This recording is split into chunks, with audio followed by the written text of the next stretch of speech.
చెట్లు చూస్తుంటాం, పూలు పూసే మొక్కలు చూస్తుంటాం. మనకి బాగా పండినవి ఈ యొక్క చెట్లు అంటాం, బాగా పూసినవి మొక్కలు అని చెప్తాం.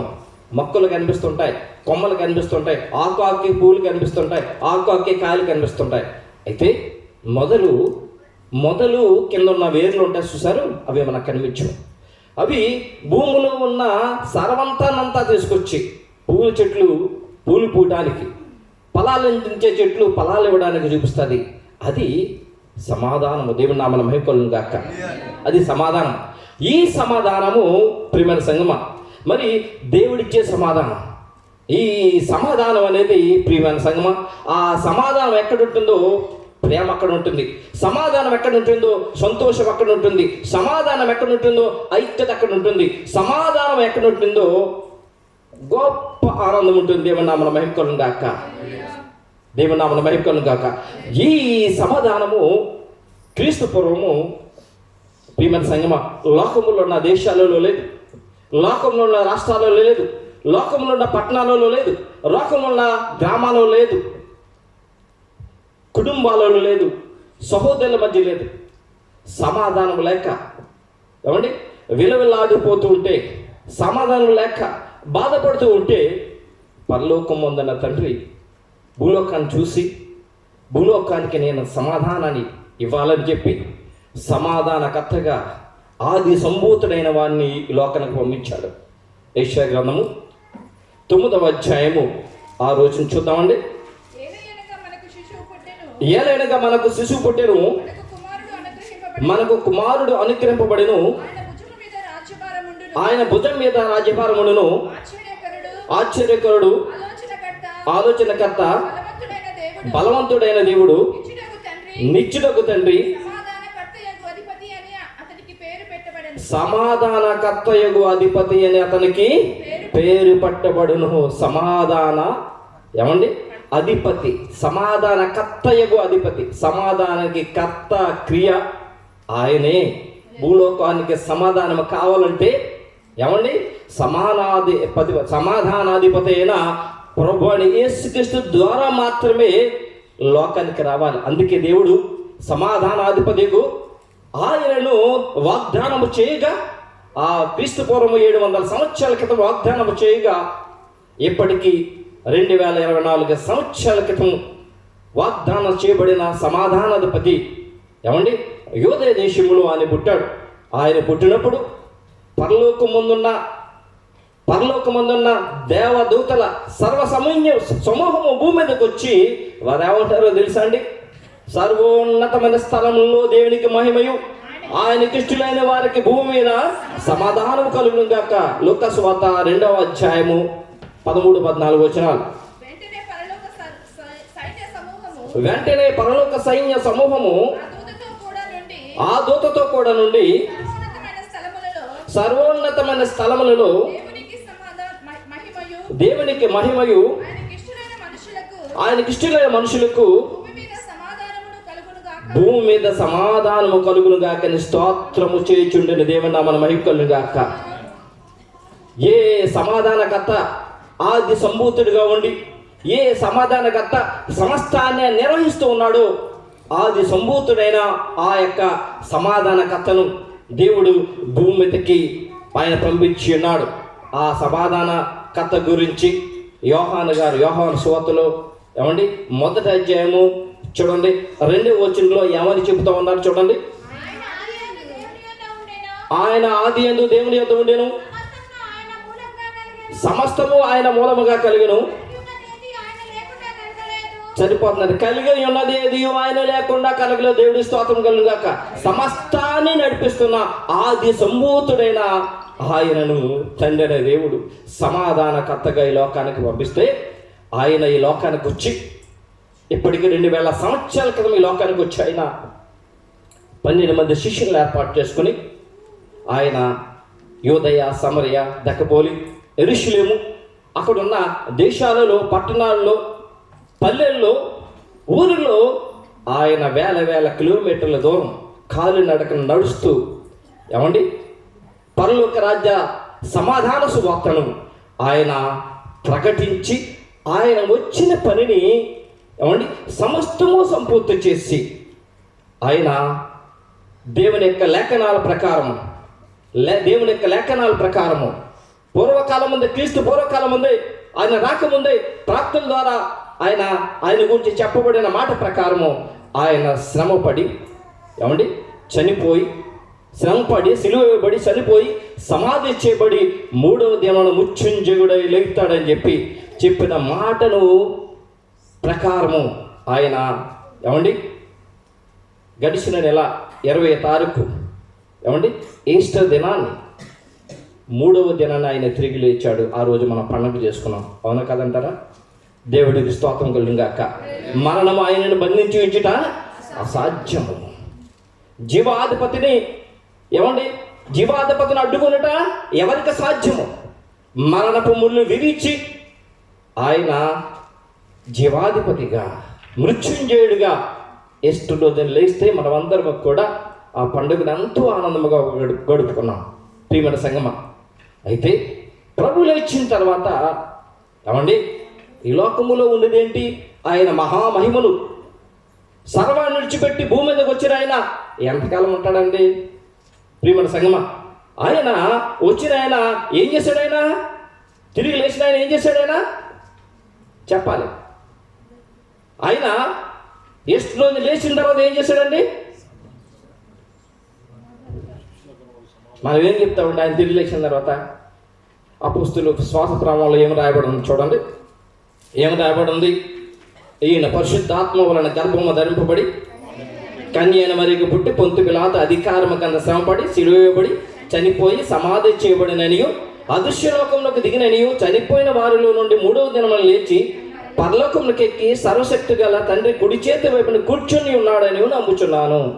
అపోస్తుల శ్వాసపరం ప్రమాణం ద్వారా తండ్రి దేవుడు తన ప్రవక్తల ద్వారా నెరవేర్చిన ప్రతిదీ కూడా నేను నమ్ముచున్నాను అని చెప్పి మనం ఒప్పుకుంటున్నాం. అని లేచిన తర్వాత ఎక్కడికి వెళ్ళాడండి? చెప్పాలి. పరలోకంలోకి వెళ్ళాడు. దేవుడు నామన భయకోలం కాక ఆయన నిజంగానే పరలోకంకి వెళ్ళాడు. అయితే ఆయన లేచిన తర్వాత ప్రియమైన సంగమ సాధారణంగా ఎలా ఉంటుందంటే, ఒక అదృశ్యం కలిసి వచ్చి గొప్ప ఐశ్వర్యం పక్కన ఉందనుకోండి, ఓ పక్క బాధలు, ఇబ్బందులు, ఏడుపులు, కన్నీళ్ళు ఉన్నాయనుకోండి, ఎక్కువగా ఐశ్వర్యం అయిపోయి మొగ్గు చూద్దాం మనం. ప్రభువైన యేసుక్రీస్తు ఆ మహామహిమను విడిచిపెట్టి వచ్చిన తర్వాత, ఆ గొప్ప మహిమను విడిచిపెట్టి వచ్చిన తర్వాత గొప్ప శ్రమలు పడ్డాడు ఆయన. తినటానికి తిండి లేదు, ఉండటానికి ఇల్లు లేదు, సరైన బట్టలు లేవు, సామాన్యమైన దరిద్రుడు బతికినట్టు కూడా ఆయన బతకలేదు. ఆయన అన్నాడు కదా, మనుష్య కుమారుడుకు తలవాల్చుకున్నటకు స్థలమేనూ లేదు.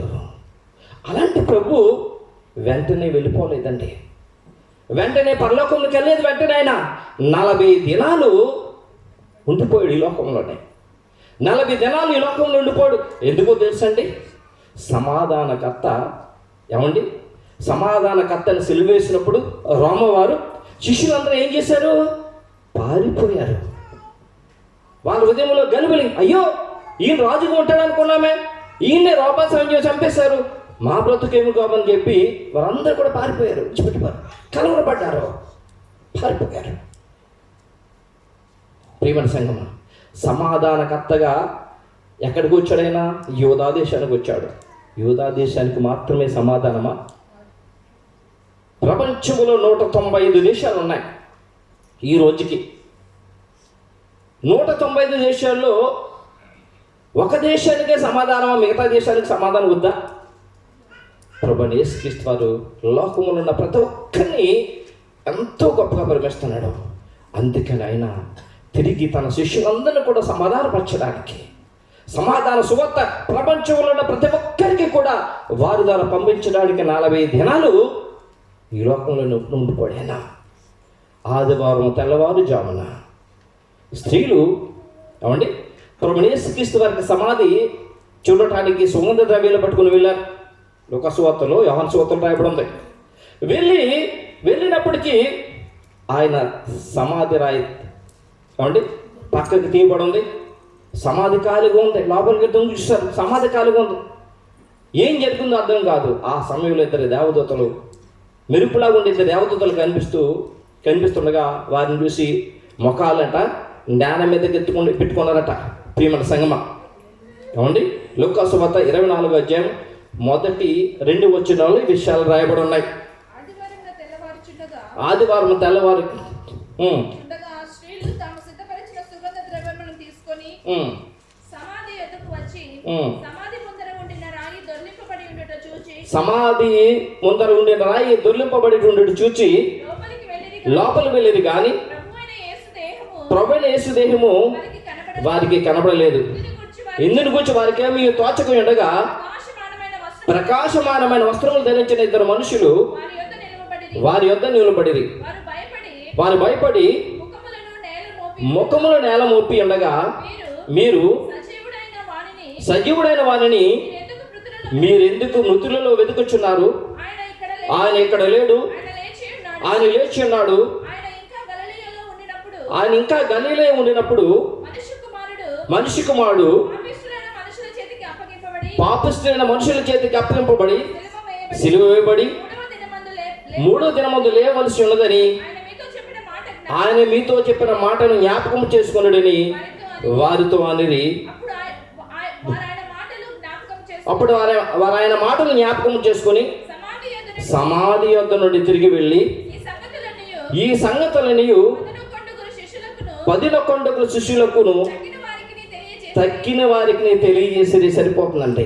ఏమండి, ఈ విషయాలన్నీ కూడా 11 మంది శిష్యులకి మరి మిగతా వాళ్ళ విశ్వసించిన వారందరికి కూడా వారు తెలియజేశారు.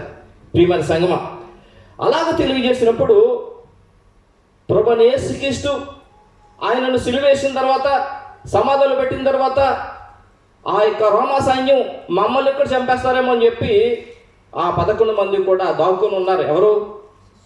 ఎవరండి? శిష్యులు. అలా దాక్కుని ఒక గదిలో ఉన్నారు. ఆ గదిలో ఉన్నప్పుడు వారికి స్త్రీలు వర్తమానం చెప్పారు. దేవుని నామమున మహిమ కలుగును గాక. స్త్రీలు వర్తమానం చెప్పినప్పుడు వీరు ఆ విషయం మాట్లాడుకుంటున్నారు. అమ్మాయి గ్రామం నుంచి వెళ్ళిన వారు చెప్పుకుంటున్నారు. ఇవన్నీ కూడా మాట్లాడుకుంటారు. స్త్రీలు చూశారంట ఆయన లేవటం, ఆయన సమాధిలో ప్రభు లేరు, దేవదూతలు వచ్చి ఆయన లేచి ఉన్నాడని చెప్పని చెప్పి స్త్రీలు వీరితో చెప్పుకుంటూ వీరు మాట్లాడుకుంటున్నారు. ఆ సమయంలో ప్రభు వారి మధ్యకు వచ్చి ఆయన ఏమన్నాడో చూడండి. యోహాను సువార్త 20:19.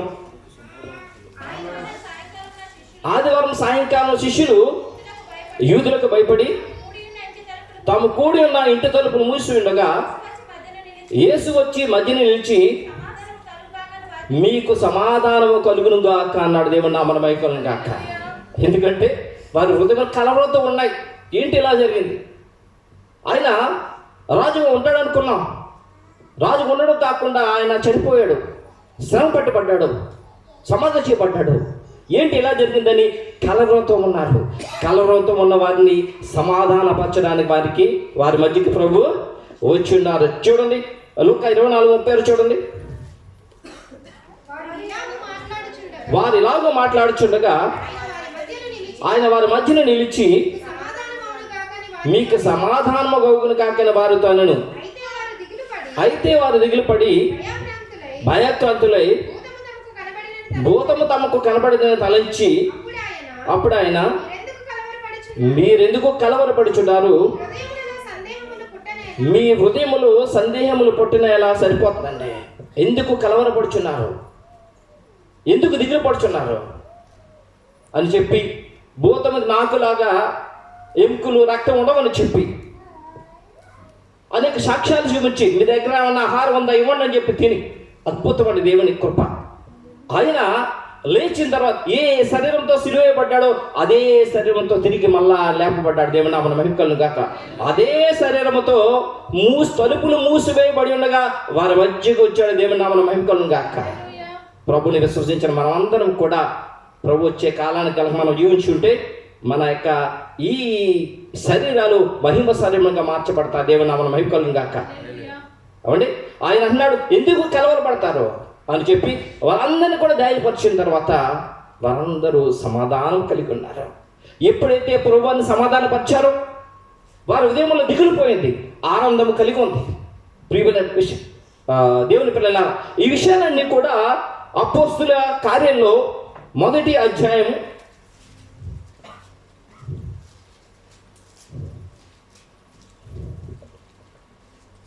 రాయబడి ఉన్న చూడండి, 1వ అధ్యాయము 3వ వచనం దగ్గర నుండి. ఆయన శ్రమ పడిన తర్వాత 40 దినముల వరకు వారికి అగపడుచు దేవుని రాజ్య విషయంలో గురించి బోధించుచు అనేక ప్రమాణములను చూపి వారికి తను తాను వారి సజీవునిగా కనపరుచుకున్నాను. ఆయన వారిని కలుసుకొని ఇలాగ ఆజ్ఞాపించెను, మీరు యెరూషలేము నుండి వెళ్ళక నా వలన వినిన తండ్రి యొక్క వాగ్దానం కొరకు కనిపెట్టుడి. సరిపోతుందంటే యోహాను మీకు నెలలో బాప్తిసం ఇచ్చాను కానీ కొద్ది దినములలో అలా మీరు పరిశుద్ధాత్మలో బాప్తిసం పొందుతారని చెప్పి వారిని మీరు మీరు ఎదురు చూడండి, దేవుడి యొక్క ఆత్మ మీద వచ్చే వరకు అని చెప్పినప్పుడు వారందరూ కూడా నమ్మి వారు ఎడతెగక వారందరూ కూడా సమాధానం కలిగి ప్రార్థన చేస్తుండగా పెంతెకొస్తు దినమందు వారందరూ కూడా ఆత్మతో నింపబడ్డారు. దేవుని నామమున మహిమ కలుగును గాక. ప్రియమైన సంగమా, ప్రభువైన క్రీస్తు ఏమంటున్నారో తెలుసండి, మీకు సమాధానము కలుగును గాక. సమాధానం అనే మాటకి షాలోమ్, షాలోమ్ అంటే సమాధానం. అదే మాటకి అరబిక్లో సలాం అలైక్. ఇప్పుడు సలాం అలైక్ అని చెప్తుంటారు కదా, దానికి అర్థం ఏంటంటే మీకు సమాధానం కలుగును గాక. సలాం అలైక్, దేవుని నామమున మహిమ కలుగును గాక. మీకు సమాధానం కలుగును గాక అని ప్రభు సెలవిస్తూ ఉన్నారు. ప్రభువునకు ప్రియమైన దేవుని సంగమా, సమాధానకర్తగా ఆయన ఈ లోకానికి వచ్చాడు. ఆయన నమ్మిన వారికి అందరికీ కూడా సమాధానం ఇస్తున్నాడు. మరి ఎంతమంది సమాధానం కలిగి ఉన్నారండి? ఎంతమంది మనం సమాధానం కలిగి ఉన్నాం? ప్రభువైన దేవునికి ప్రియమైన సంగమా, వెండి బంగారాలున్నా, వజ్ర వైడూర్యాలున్నా, ఏమండి మేడలున్నా, మిద్దులున్నా, సకల ఐశ్వర్యాలున్నా, సమాధానం లేకపోతే మొత్తం అంతా కూడా వ్యర్థమే. దేవుని ప్రియమైన సంగమా, సమాధానం ఉండాలి. సమాధానం లేకపోతే దురము. ప్రియమైన సంగమా, ఐశ్వర్యం కొద్దివేమీ లేదు, కుటుంబంలో కలతేమీ లేదు. ఐశ్వర్యం కొద్దివేమీ లేదు, కుటుంబంలో కలతేమీ లేదు. అయినను ఎందుకు నెమ్మది లేదు, అయినను ఎందుకు నెమ్మది లేదు. సమాధానం కొదువైనది యేసయ్యా, సమాధానం కొదువైనది. లోకంలో ఎన్నో జయాలు చూచాను నేనింతకాలం, లోకంలో ఎన్నో జయాలు చూచాను నేనింతకాలం. అయినను ఎందుకో నెమ్మది లేదు, అయినను ఎందుకో నెమ్మది లేదు. సమాధానం కొదువైనది యేసయ్యా, సమాధానం కొదువైనది. ఆధారం నీవేనయ్యా, ఆధారం నీవేనయ్యా.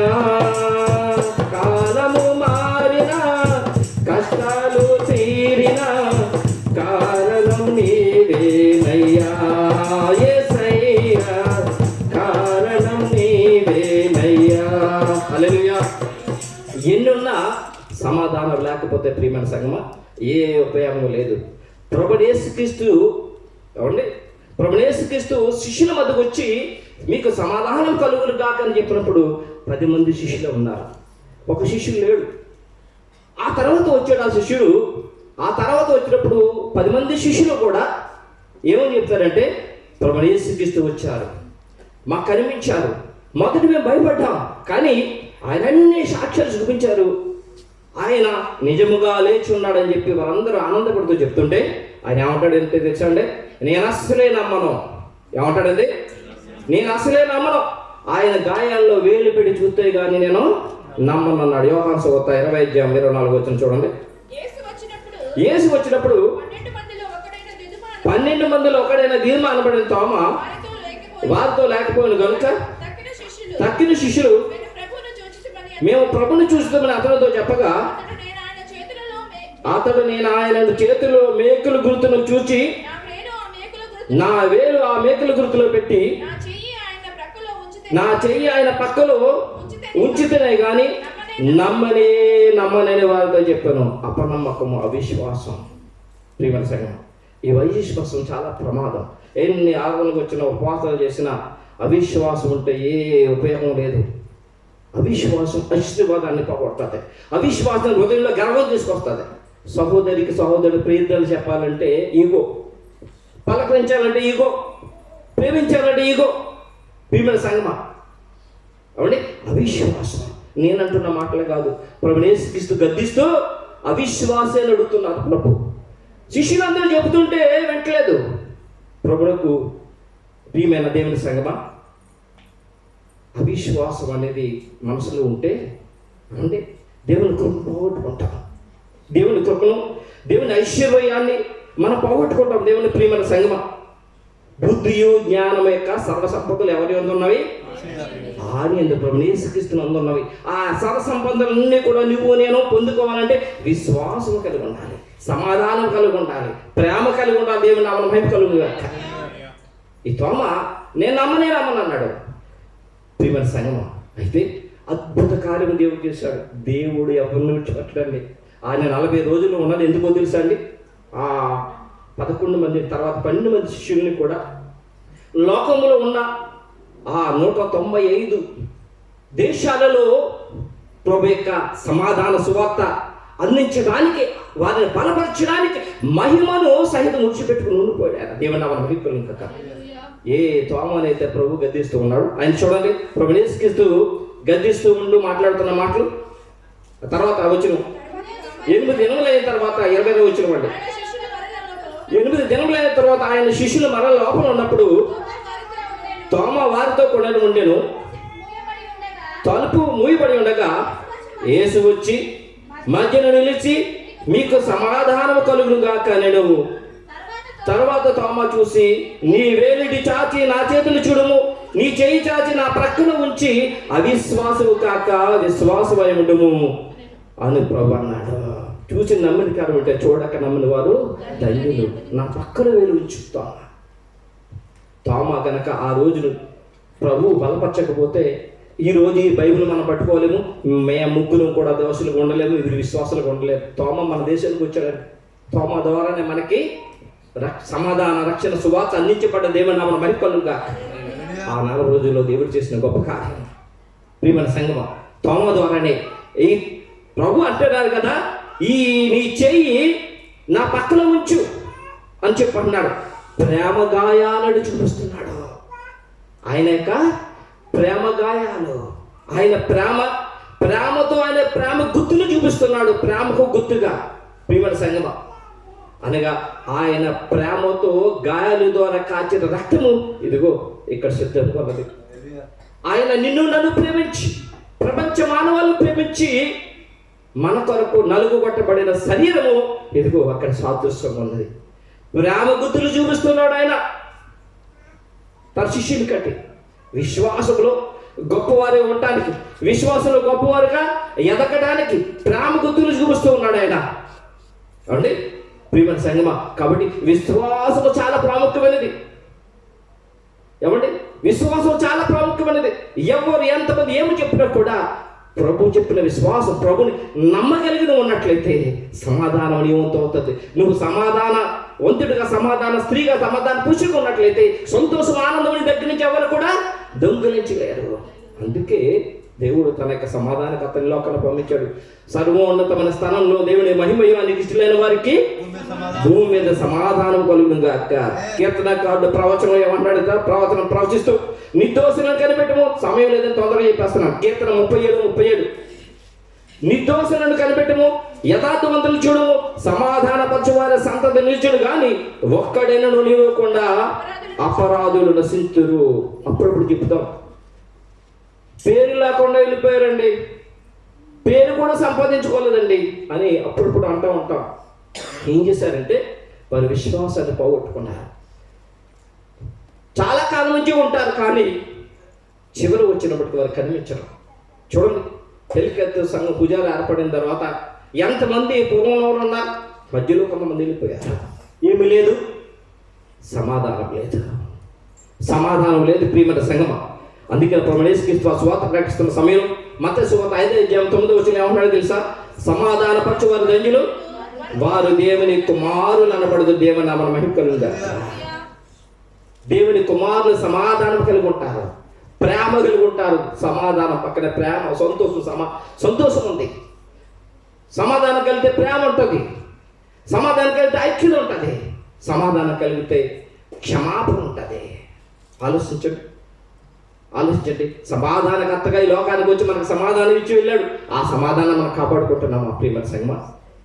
అయితే ప్రేమ గుర్తుగా ఆయన తన గాయాలను చూపిస్తున్నాడు. గాయాల యొక్క ప్లేస్లో ప్రేమ గుర్తు చూపిస్తున్నాడు. ఎందుకో తెలుసా? కనీసం ప్రతి నెల రక్తం తీసుకున్నప్పుడు శరీర రక్తం తీసుకున్నప్పుడైనా మీరు సమాధానకర్తలుగా ఉంటారని దేవుడికి స్తోత్రం చేద్దామా. ఎన్నిసార్లు ప్రవక రక్తం ప్రవక శరీరం తీసుకున్నాం, అప్పుడైనా ఆలోచించుకున్నామా? సమాధానం ఇవ్వటానికి ఆయన నా కొరకు రక్తం కాచాడు. ఇంకొక విషయం తెలుసా మీకు?